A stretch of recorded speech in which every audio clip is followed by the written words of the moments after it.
আসসালামু আলাইকুম সুপ্রিয় দর্শক। ইসরায়েলের দেয়া সর্বশেষ যুদ্ধবিরতির প্রস্তাব হামাস ফাইনালি খারিজ করে দিয়েছে, মানে বাতিল করে দিয়েছে। হামাস হলো ফিলিস্তিনিদের কাছে স্বাধীনতাকামী একটি সংগঠন, কিন্তু ইসরায়েল এবং যুক্তরাষ্ট্রের কাছে হামাস হলো একটি সন্ত্রাসী সংগঠন। হামাস বলছে যে একটা সাময়িক যুদ্ধবিরতিতে গিয়ে এই গ্রুপটি ইসরায়েলের প্রধানমন্ত্রী বেনিয়ামিন নেতানিয়াহুর রাজনৈতিক এজেন্ডা বাস্তবায়ন করতে চায় না। তাহলে হামাস কে চায়? হামাস বলছে যে তারা একটা সম্পূর্ণ এই যুদ্ধের সমাপ্তি চায়, যে ইসরায়েল এই যুদ্ধ শেষ করে দেবে, তাদের সেনাদের ফিরিয়ে নিয়ে যাবে এবং এর বিনিময়ে যে জিম্মিরা আটক আছে হামাসের কাছে তাদের সবাইকে ছেড়ে দেওয়া হবে। এবং হামাস আশা করে যে এর বিনিময়ে ইসরায়েলে ফিলিস্তিনের যেসব মানুষগুলোকে আটকে রাখা হয়েছে তার বিশাল একটা সংখ্যাকে ছেড়ে দেওয়া হবে। কিন্তু ইসরায়েলের তরফ থেকে কি প্রস্তাব দেওয়া হয়েছে? ইসরায়েল বলছে যে যুদ্ধবিরতি হবে ৪৫ দিনের জন্য, অর্থাৎ ১.৫ মাসের জন্য, এবং এই যুদ্ধবিরতির আওতায় ১০ জন জিম্মিকে হামাস ছেড়ে দেবে। হামাসের কাছে এখন বিশ্বাস করা হয় যে ২৪ জন জীবিত জিম্মি রয়েছে এবং টোটাল জিম্মির সংখ্যা হলো ৫৯, যা হামাসের কাছে এখন রয়েছে।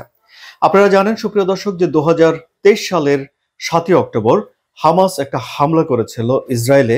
সেই হামলায় ১২০০ ইসরায়েলি নাগরিক নিহত হয়েছিলেন এবং ২৫১ জন ইসরায়েলের নাগরিককে ধরে নিয়ে এসেছিল হামাস, যাদেরকে তারা জিম্মি করে রেখেছিল। তারপর দফায় দফায় বিভিন্ন সময়ে নানান আলাপ আলোচনার পর যুদ্ধবিরতি হয়েছে এবং কিছু কিছু জিম্মিকে ছেড়ে দেওয়া হয়েছে।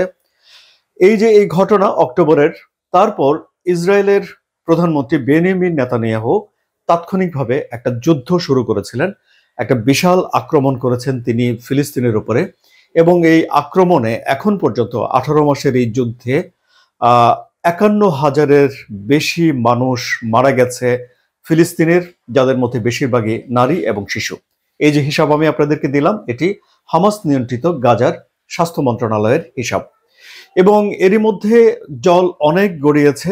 বেনিয়ামিন নেতানিয়াহুর বিরুদ্ধে ইন্টারন্যাশনাল ক্রিমিনাল কোর্ট একটা গ্রেফতারি পরোয়ানা জারি করেছে, তার বিরুদ্ধে যুদ্ধ অপরাধের অভিযোগ আনা হয়েছে, ক্ষুধাকে যুদ্ধের অস্ত্র হিসেবে ব্যবহারের অভিযোগ আনা হয়েছে। বেনিয়ামিন নেতানিয়াহুর বিরুদ্ধে তার দেশ ইসরায়েলে বিক্ষোভ হয়েছে এবং অনেকেই অভিযোগ করেছেন যে এই যুদ্ধটাকে তিনি তার রাজনৈতিক ক্যারিয়ার টিকিয়ে রাখার স্বার্থে ব্যবহার করেন। এবারে হামাসের যে মুখপাত্র বা প্রধান, যিনি ভিডিও কনফারেন্সে এই যুদ্ধবিরতি প্রস্তাব নাকচ করে দিলেন, তিনি এখন এই প্রসঙ্গটি সামনে নিয়ে এলেন যে বেনিয়ামিন নেতানিয়াহুর রাজনৈতিক এজেন্ডা বাস্তবায়ন করার জন্য হামাস কোনো রকম যুদ্ধবিরতি চায় না। গাজার অবস্থা খুবই সঙ্গীন, সেখানে মানুষজন তাঁবুতে বাস করছে, প্রতিদিনই হামলায় মানুষজন মারা যাচ্ছে, ক্ষুধায় তৃষ্ণায় তারা কাতর, সেখানে মানবিক সহায়তা নেই। এই পরিস্থিতিতে সেখানে হামাস চাইছে পরিপূর্ণভাবে এই যুদ্ধটা বন্ধ হয়ে যাক, ইসরায়েল চাইছে একটা যুদ্ধবিরতি। মার্কিন প্রেসিডেন্ট ডোনাল্ড ট্রাম্প নির্বাচনে জয়ী হওয়ার পর ক্ষমতায় বসার আগে তিনি একটা ঘোষণা দিয়েছিলেন যে তিনি জিম্মিদের মুক্তি দেখতে চান এবং যুদ্ধবিরতি দেখতে চান, না হলে পরিস্থিতি নিয়ন্ত্রণে থাকবে না বলে তিনি হুঁশিয়ারি দিয়েছিলেন। তার হুঁশিয়ারিতে কাজ হয়েছিল। ১৯ তারিখে সেখানে একটা যুদ্ধবিরতি হয়েছিল, কিছু জিম্মিও বিনিময় হয়েছিল, কিন্তু পরবর্তীতে এই যুদ্ধবিরতি টিকেনি।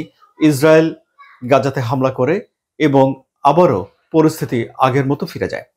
এখন তাহলে এর সমাধান কি? ইসরায়েল কি যুদ্ধ বন্ধ করে দেওয়ার জন্য সম্মতি হবে, নাকি হামাস তার কথা থেকে সরে গিয়ে একটা যুদ্ধবিরতিতে যাবে?